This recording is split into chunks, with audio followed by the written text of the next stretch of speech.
자, 그러면 이스라엘 역사 속에 오늘 두 가지를 크게 살펴보려고 하는데요. 이 첫 번째 사건이 출애굽 사건입니다. 자, 이 내용을 한번 좀 살펴보죠. 자, 이스라엘 민족의 역사를 보면 조상이 아브라함입니다. 여호와께서 아브라함에게 이르시되 너는 너의 본토 친척 아비집을 떠나 내가 네게 지시할 땅으로 가라. 자, 가라 그랬는데요. 두 번째는 내가 너로 큰 민족을 이루고 네게 복을 주어 네 이름을 창대케 하리니 너는 복의 근원이 될지라. 아브라함에게 하나님이 세 가지를 말씀하셨어요. 지시할 땅으로 가라. 지금 이스라엘 땅입니다. 성경의 가나안 땅. 옛날에는 팔레스타인이라고 지금 부르는 말이 성경에는 블레셋이라고 불렸어요. 블레셋이라고 하는 말에서 팔레스타인 이 말이 나온 겁니다. 자, 이렇게 말씀하시면서 너를 축복하는 자에게는 내가 복을 내리고 너를 저주하는 자에게는 내가 저주하리니 땅의 모든 족속이 너를 인하여 복을 얻을 것이니라 하신지라. 자, 그러면 생각해 보시죠. 이스라엘 사람들 때문에 우리가 무슨 복을 받습니까? 이스라엘 민족 때문에 우리가 받는 복이 뭐예요? 이거는 육신적인 걸 말하는 게 아닙니다.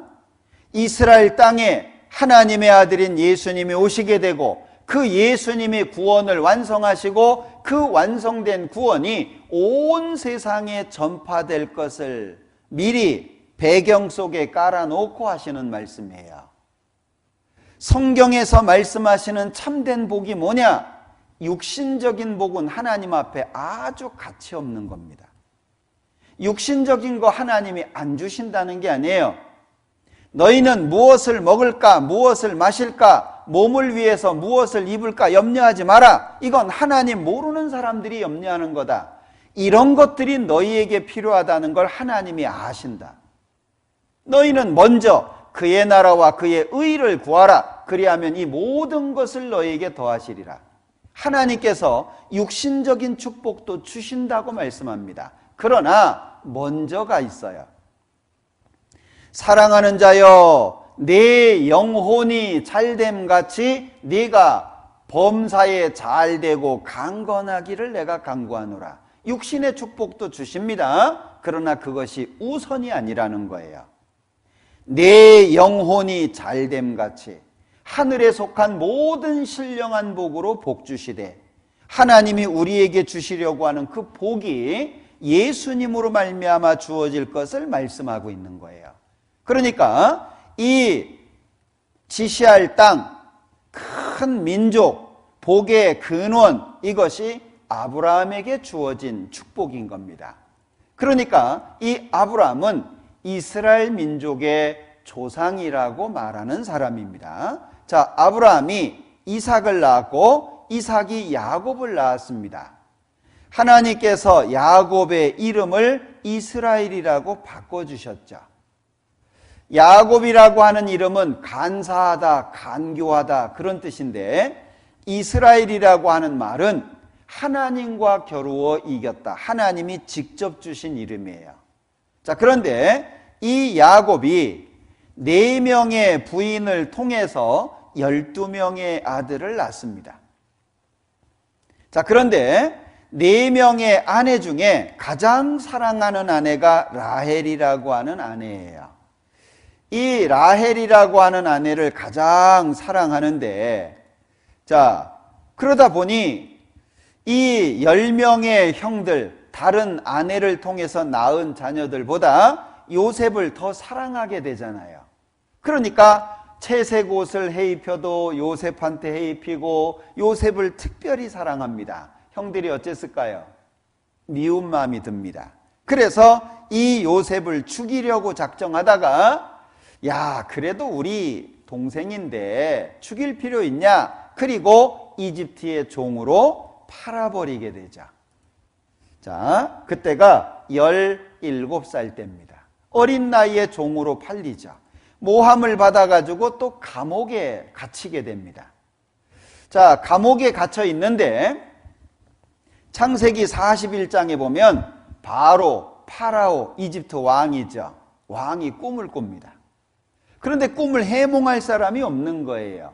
그래서 이 감옥에 있는 요셉을 천거하게 되고 요셉이 꿈을 해몽하게 되는데 7년 동안 풍년이 있다가 후에 7년 동안 흉년이 온다는 꿈이었어요. 임금님, 지혜로운 사람을 선택해가지고 총리를 삼아서 이 땅을 잘 다스려야 될 겁니다. 그러니까 너처럼 하나님의 신에 감동된 사람이 또 어딨냐? 네가 총리해라. 감옥살이 하다가 하루아침에 총리가 됐어요. 30살 때입니다. 자, 7년 풍년이 지나가고 흉년 2년 차, 형들이 먹을 것이 없어서 식량을 사러 왔다가 만나게 됩니다. 형들을 용서해주고 아직 흉년 많이 남았다고 해가지고 이사 와라. 그래서 아버지 야곱과 함께 온 가족이 이집트로 이사를 가죠. 살기 좋다고 430년을 살았는데 요셉도 죽고 요셉을 총리시켰던 왕도 죽습니다. 새로운 왕이 등장해서 자기 나라를 보니까 남의 나라 사람들이 너무 많은 거예요. 하루아침에 노예로 삼아버리죠. 너무 힘든 거예요. 430년을 사는 동안에 오랜 시간 노예 생활을 합니다. 하나님 앞에 기도를 하죠. 하나님, 우리 좀 살려주십시오. 그러니까 하나님이 모세를 보내셨어요. 모세 나이 80살이 되었을 때 하나님이 이스라엘 백성들 이집트에서 데리고 나와라. 하나님의 능력으로 10가지 재앙을 내리고 이스라엘 사람들을 싹 데리고 나오는데 그 사건을 출애굽이라고 표현을 합니다. 출애굽. 그래서 성경 두 번째가 출애굽기인데 출애굽기 12장을 한번 보자. 찾아보겠습니다. 출애굽기 12장 37절입니다. 출애굽기 12장 37절. 이스라엘 자손이 라암 세대에서 발행하여 숫곳에 이르니 유아 외에 보행하는 장정이 60만 가량이요. 자, 이스라엘 사람들은 인구 조사를 할 때 숫자를 셀 때 여자와 어린아이들은 숫자를 세지 않습니다. 전쟁터에 나아갈 수 있는 장정을 기준으로 해서 숫자를 세죠. 여기 보행하는 장정이 60만 이러니까 학자들이 가족들까지 함께하면 한 200만 정도 되지 않았을까라고 추정을 합니다. 자, 그런데 40절에 보면 이스라엘 자손이 애굽에 거주한 지 430년이라 430년 살기 좋다고 해가지고 이제 오래 살다 보니 이제 노예 생활을 하게 된 거죠. 자, 모세가 이제 이스라엘 백성들을 끄집어서 나옵니다. 10가지 재앙을 내리고 이스라엘 사람들을 데리고 나오는데 13장을 보죠. 자, 13장 출애굽기 13장 17절 18절인데요. 자, 혹시 성경 없는 분들이 계실까봐 여기 띄워놨습니다. 바로가 백성을 보낸 후에 블레셋 사람의 땅의 길은 가까울지라도 하나님이 그들을 그 길로 인도하지 아니하셨으니 이는 하나님이 말씀하시기를 이 백성이 전쟁을 보면 뉘우쳐 애굽으로 돌아갈까 하셨음이라. 그러므로 하나님이 홍해의 광야 길로 돌려 백성을 인도하심에 의도적이라는 거죠. 가다 보니까 홍해가 나온 게 아닙니다. 자, 여기 지도를 좀 보시면 자, 여기가 이집트 땅입니다. 자, 여기가 이집트 땅인데요. 이집트에서 이스라엘 사람들이 자, 여기에서 살다가 여기에서 살다가 이스라엘 땅으로 가는데 가장 좋은 길이 해안을 따라서 가는 길입니다. 길도 가깝고 길도 빠른 길입니다. 그런데 하나님께서 이 가까운 길로 인도하지 않고 어디로 인도하셨냐? 이 홍해바다 앞으로 인도를 하신 거예요. 의도적이다 그 얘기죠. 그럼 왜 하나님이 의도적으로 이렇게 여기에다가 인도를 하셨냐? 전쟁을 보면 뉘우쳐 애굽으로 돌아갈까? 자, 이제 약속의 땅으로 갈 때 많은 어려움들이 있습니다. 전쟁도 치러야 됩니다. 어려운 일을 겪을 때마다 이스라엘 백성들이 안 되겠다 돌아가자 라고 생각할까 봐 하나님이 의도적으로 홍해의 광야 길로 돌려서 인도하신 거예요. 왜? 하나님이 어떤 분인지, 하나님이 어떤 능력을 갖고 계신지를 보여주려고 했던 겁니다. 여기 14장 10절입니다. 출애굽기 14장 10절. 바로가 가까워 올 때에 이스라엘 자손이 눈을 들어본즉 애굽 사람들이 자기 뒤에 미친지라. 이스라엘 자손이 심히 두려워하여 여호와께 부르짖고. 자, 바로 왕이 이스라엘 사람들 10가지 재앙 때문에 너무 고통스러워서 내보냈다가 마음이 바뀌었습니다. 우리가 왜 이 이스라엘 사람들을 내보냈을까? 다시 잡아와야 되겠다. 군대를 이끌고 뒤쫓아갑니다. 이스라엘 사람들은 앞에 홍해바다가 있고 뒤에 이집트 군대가 뒤쫓아오는 거예요. 어떤 상황인지 아시겠죠? 예.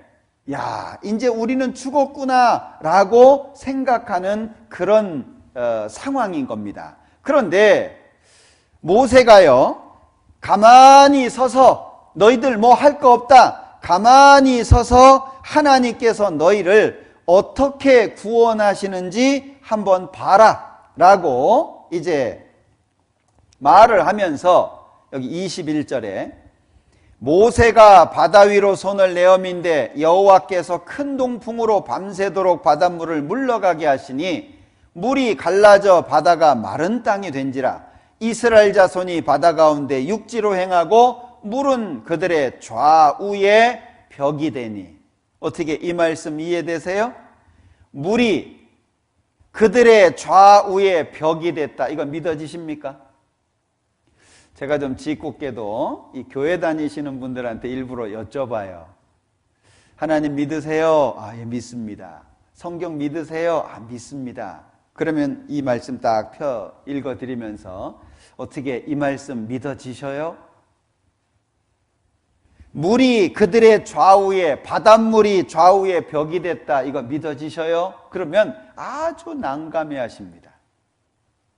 하나님을 열심히 믿었다고 생각하시는 분들일수록 더 그래요. 그러면서 한마디 합니다.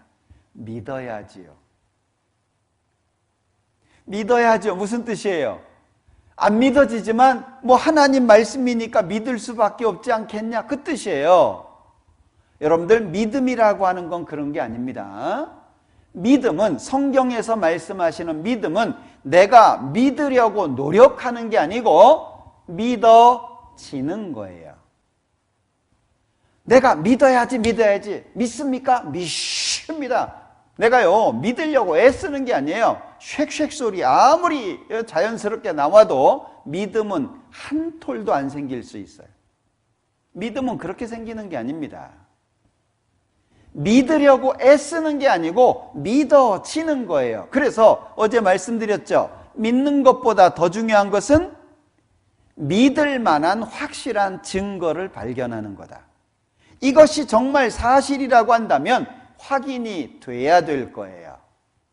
자, 그런가 하면 28절, 29절에 보면, 자, 28절, 29절에 28절, 29절. 자, 여기. 물이 다시 흘러 병거들과 기병들을 덮되 그들의 뒤를 쫓아 바다에 들어간 바로의 군대를 다 덮고 하나도 남기지 아니하였더라. 그러나 이스라엘 자손은 바다 가운데 육지로 행하였고 물이 좌우에 벽이 되었었더라. 이스라엘 사람들은 지나갔죠?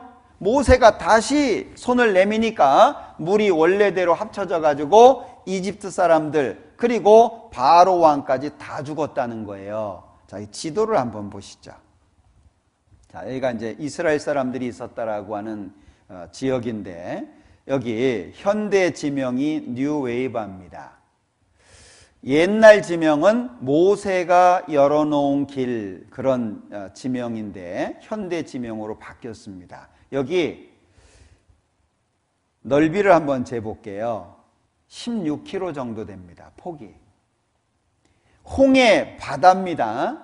홍해가 갈라졌다. 그러니까 난감해하는 거예요. 성경 학자들조차도 이 낮은 갈대밭을 걸어서 지나갔는데 바다가 갈라졌다고 표현을 해놓은 거다. 실제 갈라진 거 아니다. 이렇게 얘기하는 사람도 있습니다. 그러면 더 놀랍잖아요. 이스라엘 사람들은 잘 건너간 갈대 사이를 어떻게 이집트 사람들은 다 빠져 죽어요? 그게 더 이해 안 되는 거 아닙니까? 성경이 이해가 안 되니까 자기 나름대로 막 해석하려고 애를 써요. 여러분들, 홍해가 갈라진 사건입니다. 그대로 갈라진 거예요. 이게 정말 사실이냐? 확인을 한번 해보죠. 자, 먼저는 출애굽 경로를 통해서 확인할 수 있습니다. 자, 이집트에서 사우디아라비아 쪽으로 넘어간 거니까요. 이 출애굽 경로를 보면 여기 지명이 나와 있는데 뉴웨이바 이집트 아카바만이라고 표현을 하고 있죠. 여기 아카바만이 어디냐면 홍해가 길쭉하게 생겼습니다. 이게 길쭉한 여기가 홍해입니다. 홍해. 그런데 위쪽으로 올라가면 위에 왼쪽과 오른쪽 두 갈래로 갈라지게 되는데 이 오른쪽에 있는 것이 아카바만입니다. 좀 전에 보여드렸던 여기입니다. 여기가 아카바만입니다. 여기를 이제 조사를 해본 거예요. 자, 조사를 해봤더니 어떻게 바다 밑이 생겼냐? 지형이 이렇게 생겼더라 그 얘기예요. 자, 위아래는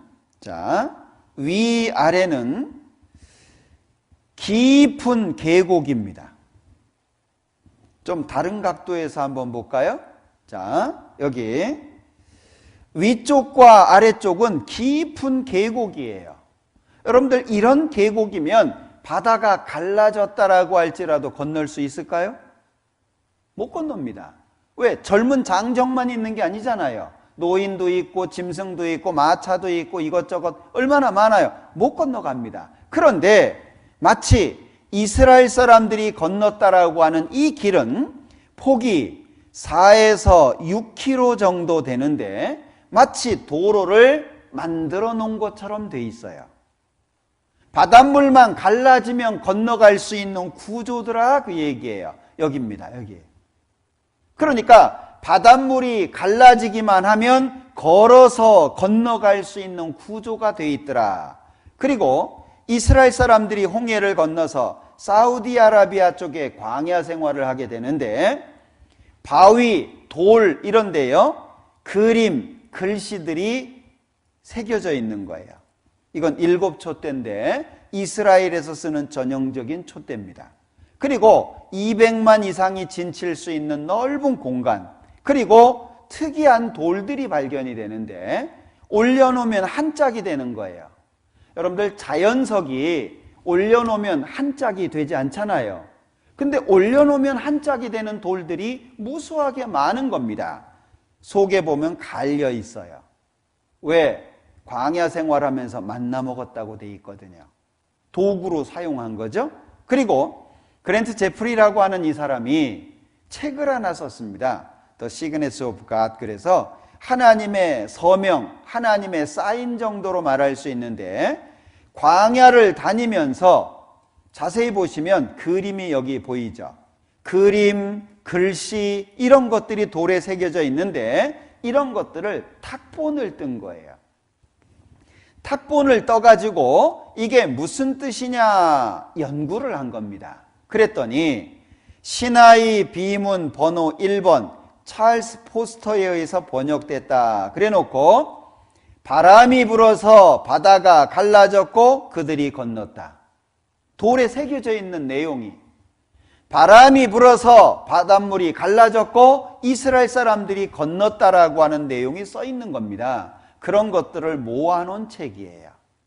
그리고 또 한 가지는, 2010년도에 이 홍해 바닷속을 탐사하면서 많이 발견된 것들이 있는데, 말 발굽, 말뼈, 마차 바퀴, 사람 뼈입니다. 그런데 대표적으로 마차 바퀴가 아주 다양하게 발견이 된 거예요. 산호가 뒤덮여 있습니다. 그리고 이 오른쪽에 있는 것은 사람 뼈인데 산호가 덮여 있는 거예요.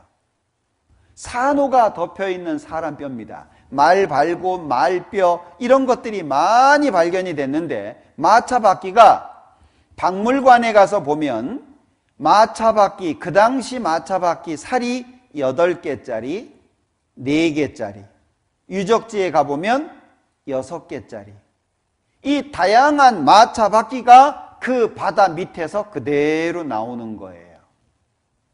여러분들 어떻게 생각하셔요? 증거가 중요하다고 말씀을 드렸잖아요. 그런가 하면 이집트 사람들은 왕이 죽으면 미이라로 만듭니다. 왕이 죽으면. 왜? 이집트 사람들은 영혼 불멸을 믿어요. 혹시 여러분들 미이라라고 하는 영화 시리즈 중에 왕이 하나 부활하니까 그 밑에 있었던 백성들이 같이 부활하는 거 혹시 보신 적 있습니까? 이 사람들은 영혼 불멸을 믿어요. 죽음이라고 하는 건 영혼이 빠져나가는 건데 언젠가 그 영혼이 다시 돌아온다. 그러면 몸이 썩어서 없어지면 살아날 수가 없으니까 몸이 썩지 않도록 이 방부 처리를 하는 거예요. 한 40일 정도 걸린다고 하거든요. 그래서 여기 모세 추적하다 죽은 왕이 누구냐? 모세 추적하다 죽은 왕이 누구냐? 이집트에 25명의 왕의 미이라가 있는데 사인을 조사해 본 거예요. 왜 죽었는지. 그랬더니 19조 메르네프타하가 물에 빠져 죽은 흔적이 나타납니다.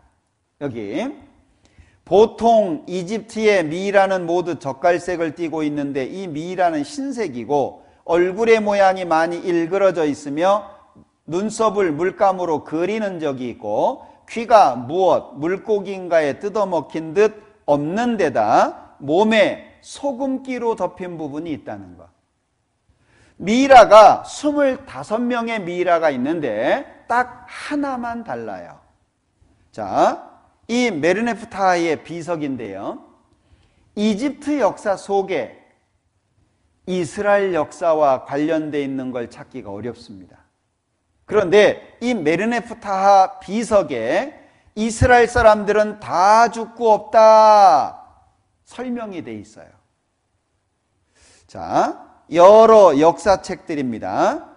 출애굽의 바로이다, 람세스 2세 제13자 메르넵다로 믿어지고 있다 그랬죠. 독일에서 가지고 온 역사책인데요. 여기 파라오 왕인데 언제적 왕이냐? 출애굽 당시의 왕이다. 카이로 박물관입니다. 들어갈 때 입장료 내죠. 이 미이라 보려면 또 돈 내야 됩니다. 돈을 2번씩이나 받아요. 이 미이라를 보려면. 유리관에다가 한 구 한 구 보관을 해놓죠. 온도 습도를 맞춰서. 그런데 이게 대부분의 미이라의 모습입니다.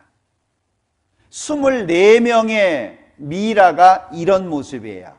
딱 하나만 완전히 달라요. 그게 메르네프타하입니다. 그냥 화면상으로도 그대로 드러나죠. 그냥 수분이 다 빠져나가가지고 그대로 말라버린 형상입니다. 근데 메르네프타하는 뜯어 고친 흔적이 많아요. 일단 피부색도 하얀색이고 고치는 적도 많고 한쪽 귀 뜯어먹은 듯 없고 가장 특징적인 게 뭐냐면 소금이 나온다는 거예요. 자, 이 메르네프타하의 미이라의 그 관 한쪽에 이렇게 설명서를 붙여놨더라고요. 그 설명서를 찍은 건데 여기 이렇게 돼 있어요. 메르네프타하 왕에 대해서 설명하면서 람세스 2세의 13번째 아들이라고 소개를 하고 있습니다. 그리고 대략 60세 정도에 죽은 걸로 돼 있고 이 사람의 몸이 상당히 건강이 안 좋은 것으로 표현되어 있는데 이가 안 좋고 관절이 안 좋고 이게 동맥경화입니다. 정말 대단하지 않습니까? 몇 천 년 된 미이라인데 동맥경화, 관절염이 있었다는 것까지 찾아내잖아요. 지금은요, 어설프게 얘기할 수 있는 시대가 아닙니다. 너무나도 정확하게 자료들을 찾아낼 수 있는 시대이기 때문에 이게 뭐 어영부영 얘기해가지고 사람들이 믿을 그럴 시대가 아니에요.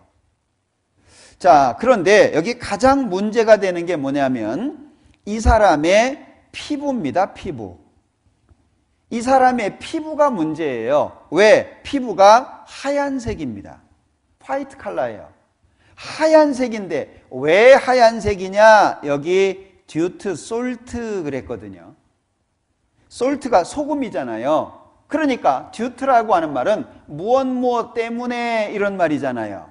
소금 때문에 미이라 만드는 과정에서 피부가 하얀색 됐다 이렇게 써놓은 거예요.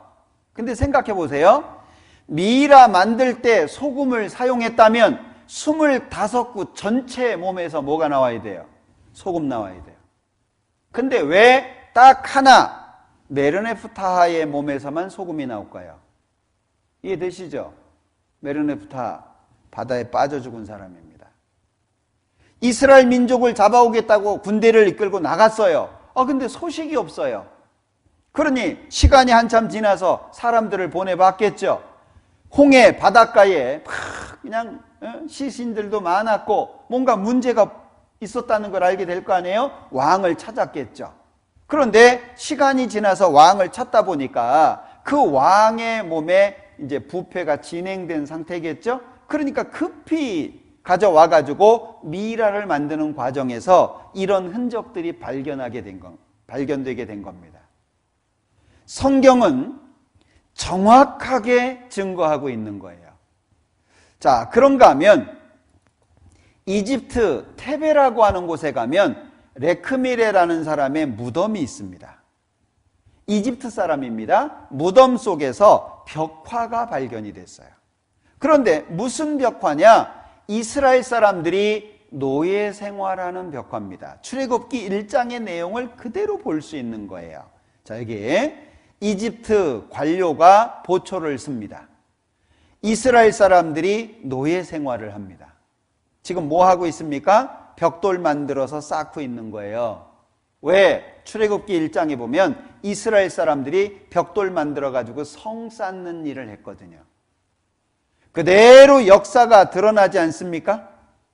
자, 이스라엘 사람들이 농사를 짓고 그 농사를 거두어드는 일을 하고 있는 벽화입니다.